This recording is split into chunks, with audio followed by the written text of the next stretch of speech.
একটি বিকট শব্দ, মুহূর্তেই কেঁপে উঠল পুরো এলাকা। তারপর আগুন, ধোঁয়া আর কান্নার করুণ সুর। ঢাকার উত্তরায় মাইলস্টোন কলেজের নিরীহ শিশুদের জন্য সোমবার দুপুরটি হয়ে উঠল বিভীষিকার আরেক নাম।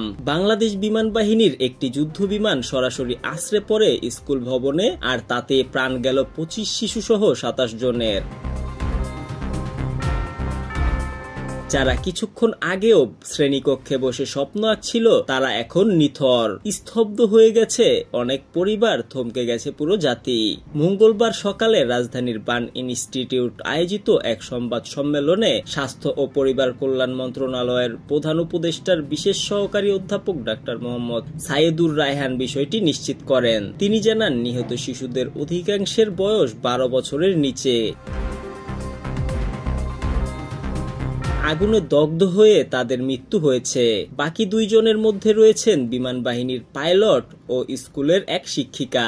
বার্ন ইনস্টিটিউট সূত্রে জানা গেছে, নিহতদের মধ্যে 20টি মরদেহ ইতিমধ্যে পরিবারের কাছে হস্তান্তর করা হয়েছে। আহতদের চিকিৎসা চলছে, তবে কয়েকজনের অবস্থা এখনো আশঙ্কাজনক। ভিড় নিয়ন্ত্রণে আজ থেকে বার্ন ইনস্টিটিউটে সেনা মোতায়েন করা হয়েছে। আহতদের সেবায় নেওয়া হয়েছে বিশেষ চিকিৎসা। রাষ্ট্রীয়ভাবে আজ মঙ্গলবার থেকে শোক ঘোষণা করা হয়েছে। স্থগিত করা হয়েছে আজকের এইচএসসি ও সমমানের পরীক্ষা।